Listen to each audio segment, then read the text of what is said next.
സംസ്ഥാനത്തെ പാതകളെല്ലാം കെണിക്കുഴികൾ തീർത്ത് കാത്തിരിക്കുമ്പോൾ മലപ്പുറത്തുകാർ സന്തുഷ്ടരാണ്.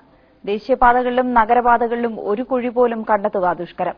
എന്തുകൊണ്ടാണ് മലപ്പുറത്തിന് മാത്രം ഈ സൌഭാഗ്യമെന്ന് മനോരമ ന്യൂസ് റിപ്പോർട്ടർ അന്വേഷിക്കുന്നു.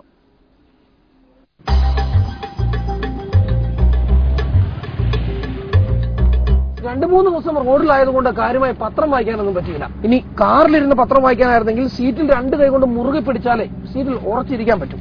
ഏതായാലും മലപ്പുറത്തെത്തിയിരിക്കുന്നു. ഇനി പത്രപാരായണം വളരെ സുഗമമായി തന്നെ നടക്കുമെന്നാണ് വിശ്വാസം. മലപ്പുറം വേങ്ങര റോഡ്. ഇവിടെയും മറ്റു ജില്ലകളിൽ പെയ്യുന്നത് പോലെ മഴയുണ്ട്. റോഡിനിരുവശവും വൻ മരങ്ങളുമുണ്ട്. റോഡിലൂടെ ആയിരക്കണക്കിന് വാഹനങ്ങളും കടന്നുപോകുന്നു. പിന്നെന്തേ ഈ റോഡുകൾ മാത്രം തകരാത്തത്?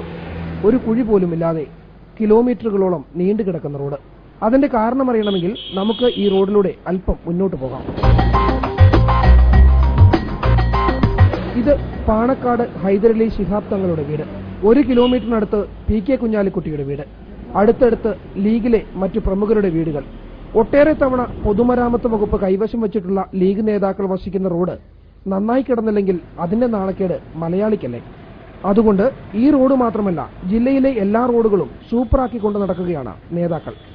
യാത്രക്കാർക്കും ഇക്കാര്യത്തിൽ അഭിമാനം. റോഡില് മലപ്പുറം ജില്ലയിൽ തന്നെയാണ് ഏറ്റവും ബെറ്റർ ആയിട്ട് കാണുന്നത്. മൊത്തം ഓടിച്ച ഒരു എക്സ്പീരിയൻസ് നോക്കുകയാണെന്നുണ്ടെങ്കിൽ മലപ്പുറം ജില്ല തന്നെയാണ് ബെറ്റർ. മലപ്പുറത്തുകാരോടുള്ള സ്നേഹം ദയവ് ചെയ്ത് പൊതുമരാമത്ത് മന്ത്രി ഇനി മറ്റു ജില്ലക്കാരോടും കാണിക്കണം. മുൻ മന്ത്രി തോമസ് ഐസക് കുഴികൾ എണ്ണിവച്ചിട്ടുണ്ട്. അത് അടയ്ക്കാനുള്ള നടപടി മാത്രം ഇനി എടുത്താൽ മതി. മലപ്പുറത്തിന്റെ അതിർത്തി കടന്നു. ഇനി പാലക്കാടിന്റെ ഗട്ടർ നിറഞ്ഞ വഴികളിലൂടെ. ഏതായാലും ഈ കുഴികളും കടന്ന് ഞങ്ങൾ യാത്ര തുടരുകയാണ്.